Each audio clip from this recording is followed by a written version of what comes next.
सर्वकाळ स्वच्छता मोहिमेबरोबरच शुक्रवारपासून नालेसफाईच्या कामासही प्रारंभ.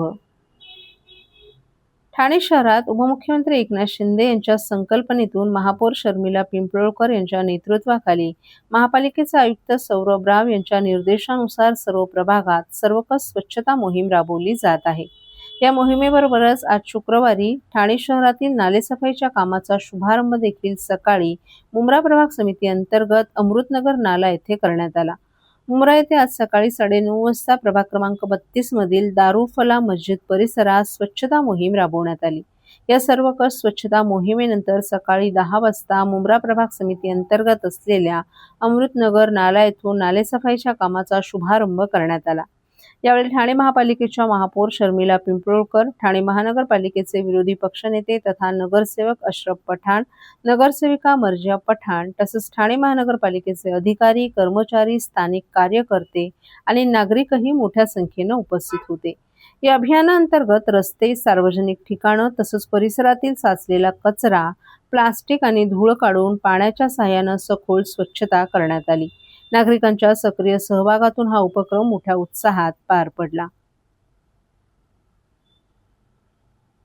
विरोधी पक्ष नेत्यांच्या वॉर्डमध्ये महाराष्ट्र राज्याचे लाडके उपमुख्यमंत्री एकनाथजी शिंदे साहेब यांनी जेव्हा मुख्यमंत्री 2023ला असताना खरं तर डीप क्लीन ड्राईव्ह ही संकल्पना चालू केली आणि आज 2026मध्ये जेव्हा महापौर म्हणून मी ग्रहण केलं त्याच्यानंतर मला असं वाटतं की प्रत्येक प्रभागामध्ये ही डीप क्लीन ड्राईव्ह अशीच सातत्याने चालू राहावी ही आपल्या उपमुख्यमंत्री साहेबांची इच्छा आहे आणि ती सलग चालू ठेवण्याचा पण मी खरं तर क्रम चालू ठेवला आहे.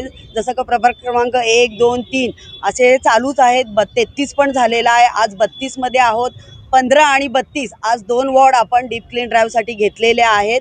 त्याचप्रमाणे आज नालेसफाईचा खूप मोठा प्रश्न लोकांपर्यंत असतो आणि तो एकदम पावसाच्या थेट जवळ असेल तेव्हा होतो, पण ह्या वेळेला आपण तो सगळ्यात लवकर मार्गी लावलेला आहे आणि प्रभाग क्रमांक 32मधून याची नारळ आज फुटलेला आहे आणि हा सातत्याने असाच चालू राहील. विरोधी पक्ष नेते वारंवार विरोध करताना पाहायला मिळतात. नालेसफाई होत नाही, पाणी मोठ्या प्रमाणात दुकानांमध्ये जात असतं, घरांमध्ये जात असतं. मात्र आज त्यांना कुठेतरी दिलासा दिलाय, कारण त्यांच्याच वॉर्डातून आपण पहिली सुरुवात केलेली आहे. नाही, आता जी अवस्था आम्ही लोकांनी बघितली नाल्याची, खूप अत्यंत वाईट परिस्थिती आहे खरं तर. आणि शानूदादांना मी विनंती करेल की जोपर्यंत ह्या नाल्याची पूर्णवत सफाई होत नाही तर त्याकडे तुम्ही लक्ष द्यावे आणि त्याच्या अजून जर तुम्हाला काही मुबलक गोष्टी उपलब्ध व्हाव्याच्या अशा आपल्याला प्रशासनाकडून करता येतील तर त्या पण आपण नक्कीच करण्याचा प्रयत्न करू. मॅडम, मे महिना सुरू होण्यापूर्वीच नालेसफाई सुरू झालेली आहे.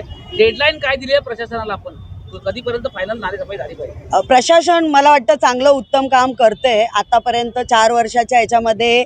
आणि आत्ता जर बॉडी बसली आहे पूर्ण आपली नगरसेवकांची, महापौर आहेत, उपमहापौर आहेत, तर मला असं वाटतं की याच्या पुढचं जे कामकाज आहे ते प्रशासन आणि लोकप्रतिनिधी खूप उत्तम प्रकारे चालू करतील आणि लोकांना, जनतेला याचं खूप चांगला रिलीफ भेटेल.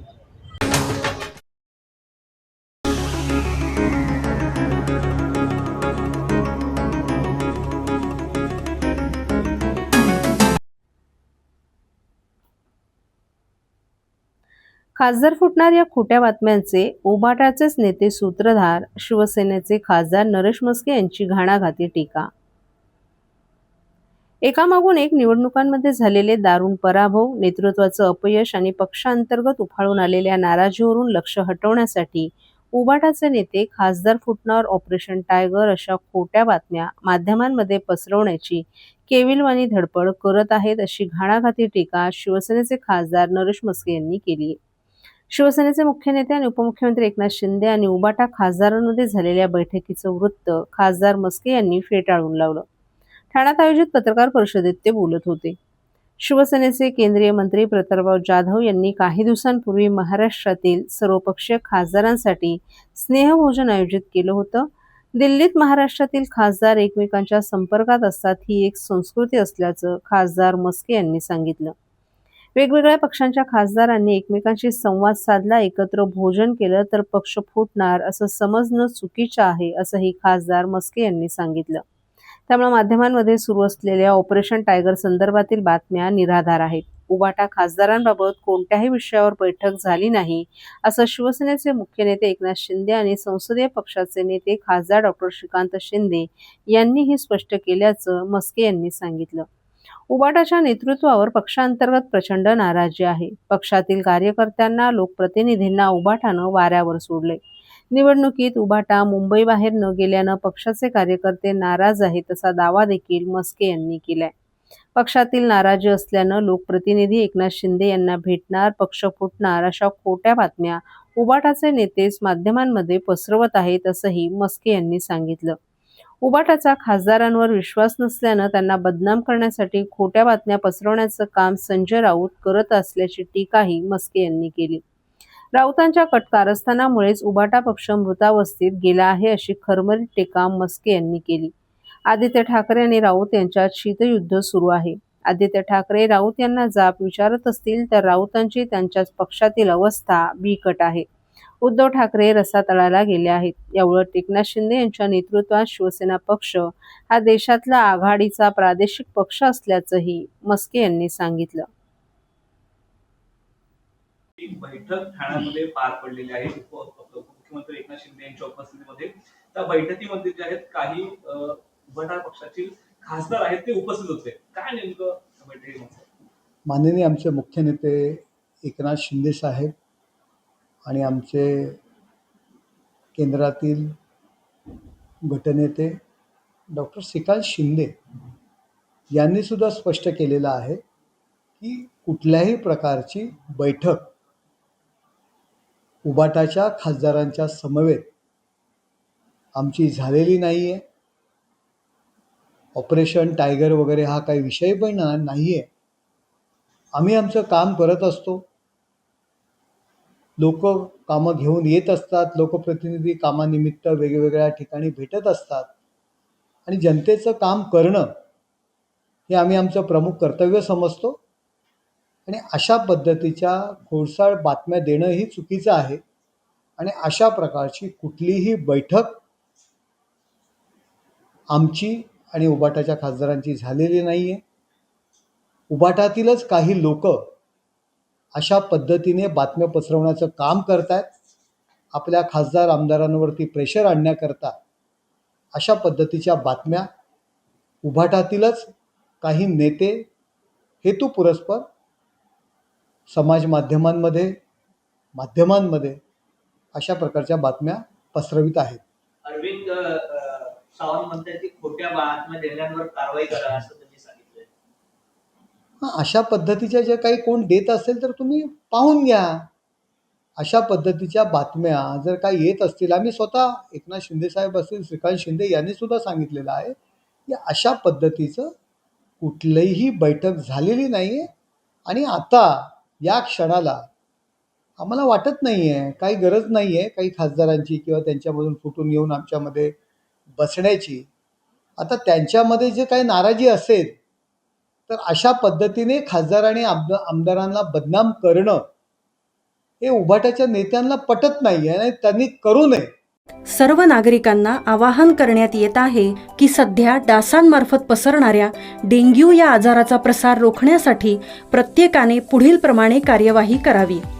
डेंग्यू आजार एडिस इजिप्ती हा डास चावल्याने होतो. या डासांची पैदास साचलेल्या किंवा साचवलेल्या स्वच्छ पाण्यामध्ये होते. 8 दिवसांपेक्षा जास्त दिवस पाणी उघडे व साचून राहिल्यास त्यात डास अंडी घालतात. अंड्यांच्या अळ्या तयार होऊन पुढे डास तयार होतात.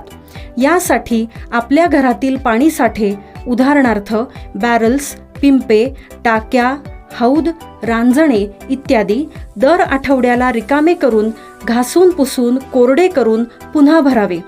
1 दिवस कोरडा दिवस म्हणून पाळावा. पाणी साठ्यांना घट्ट झाकणे बसवावीत किंवा जुनी साडी, चादर, धोतर यांनी बांधून झाकून ठेवावीत, म्हणजे डास त्यात जाऊन अंडी घालणार नाहीत.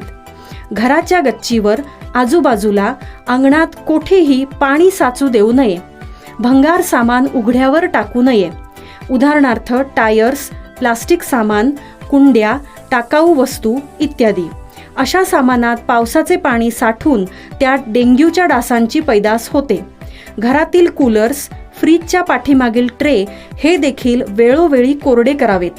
लक्षात ठेवा, नुसत्या फवारणीने डास घनता कमी होत नाही, तर त्यासाठी डास पैदास ठिकाणे नष्ट करणे ही आपल्या सर्वांची जबाबदारी आहे. कोणताही ताप अंगावर न काढता जवळच्या शासकीय रुग्णालयात मोफत औषधोपचार घ्या. अशा प्रकारे नागरिकांनी सहकार्य केल्यास डेंग्यूचा प्रसार रोखणे सहज शक्य आहे.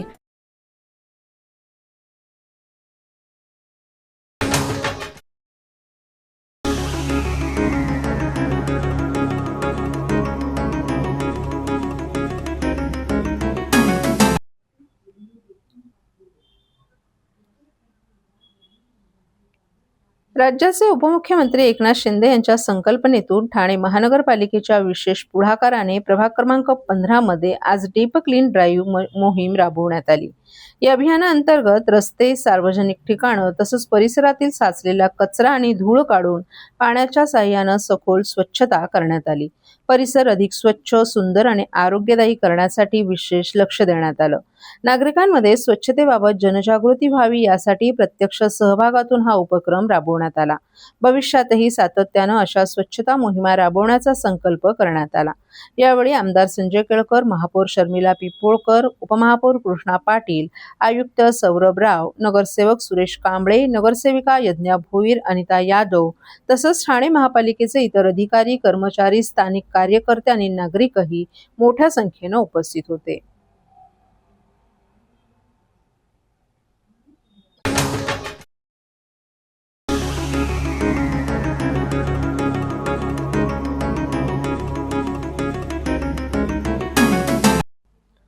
ठाण्यातील खोपट एसटी आगारानं प्रवाशांच्या सोयीसुविधांमध्ये लक्षणीय सुधारणा करत आपली गुणवत्ता उंचावली आहे. राज्य परिवहन महामंडळाच्या माध्यमातून वर्षातून 4 वेळा सर्वेक्षण करण्यात येतं. यापूर्वी झालेल्या 3 सर्वेक्षणांमध्ये आगाराला मुंबई विभागात सरासरी 83 गुण मिळाले असून 4था क्रमांक मिळाला होता. मात्र 4थ्या सर्वेक्षणात यावर्षी 3रा क्रमांक मिळेल अशी अपेक्षा व्यक्त केली जात आहे. आगार परिसरात एसटी गाड्यांचा इतिहास दर्शवणारे बॅनर प्रत्येक फलाटावर लावण्यात आले आहेत. तसंच लोकसहभागातून वृक्षारोपणाचा उपक्रम राबवण्यात आला असून फक्त झाडं लावणे नव्हे तर ती जगवणं यावर विशेष भर देण्यात येत आहे. वाढदिवसानिमित्त एक झाड लावण्याचा उपक्रम राबवून सुंदर बाग तयार करण्याचा प्रयत्न करण्यात आला आहे. प्रवाशांसाठी वेळापत्रक, स्वच्छ आणि सुलभ शौचालय, पिण्याच्या पाण्याची सुविधा, प्रवासी वाचनालय, महिलांसाठी हिरकणी कक्ष, विविध सवलत योजनांचे माहिती फलक, वेळापत्रक तसंच प्रत्येक फलाटावर गाड्यांची नावं असलेले फलक अशा विविध सोयी उपलब्ध करून देण्यात आल्या आहेत. याशिवाय प्रत्येक शुक्रवारी स्थानिक स्वच्छता मोहीमही राबवली जाते. तसंच एसटी कर्मचाऱ्यांसाठी विश्रांतीगृहात गरम पाणी आणि एसीची सुविधा उपलब्ध करून देण्यात आली असून एसटी आणि इतर माहितीसाठी उद्घोषणाही सुरू करण्यात आल्या आहेत. या सर्व सुविधा विभाग नियंत्रक सागर पडसुळे आणि यंत्र अभियंता विवेक लोंढे यांच्या मार्गदर्शनाखाली उभारण्यात आल्या आहेत. दरम्यान संभाजीनगर येथील विभाग नियंत्रक प्रमोद नेहुल, कामगार अधिकारी घोडके तसंच वाहतूक अधीक्षक स्वाती घोडे यांनी नुकताच आगाराचं 4थं सर्वेक्षण करून या उपक्रमांचं कौतुक केले. त्यामुळे यंदा खोपट आगारात पहिल्या 3 क्रमांकांमध्ये स्थान मिळेल असा विश्वास आगार व्यवस्थापक राहुल बोरसे यांनी व्यक्त केलाय.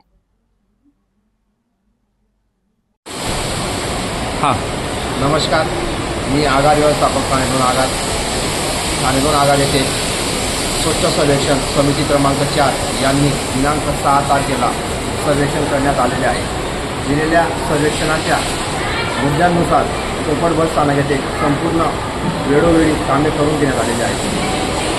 त्यामध्ये बस स्थानकावरील वेळापत्रक, सर्व प्रवाशांना दिलेल्या सुविधा किंवा सवलती यांचं बॅनर लावणे, बस स्थानकावर मध्यभागी घड्याळ लावणे, प्रत्येक फलाटावरून जाणाऱ्या मार्गांचे फलक लावणे, तसेच बस स्थानकामध्ये सर्व कर्मचाऱ्यांच्या मदतीने त्यांच्या वाढदिवसानिमित्त वृक्षारोपण करून घेतलेले आहे.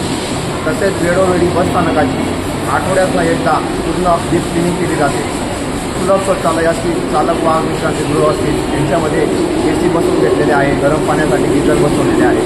त्यांची देखील वेळोवेळी स्वच्छता केली जाते. दिवसातनं कमीत कमी 3दा पूर्ण बस स्थानके स्वच्छ केले जाते. अशा प्रकारे 4थ्या सर्वेक्षणामध्ये खोपट बस स्थानके मुंबई विभागात 3 नंबरच्या क्रमांकासाठी पुढे येईल यासाठी आम्ही सर्व कर्मचाऱ्यांनी व आगामी व्यवस्थापक यांनी मान्य विभाग नियंत्रण तसेच यंत्रणा अभियंता यांच्या मार्गदर्शनानुसार सर्व कामे वेळोवेळी केलेली आहेत. तरी आम्हाला अपेक्षा आहे की यावेळेस मुंबई विभागात कोकण बस स्थानक हे 3ऱ्या क्रमांकाचे पारितोषिक घेण्यासाठी प्रयत्न करेल. धन्यवाद.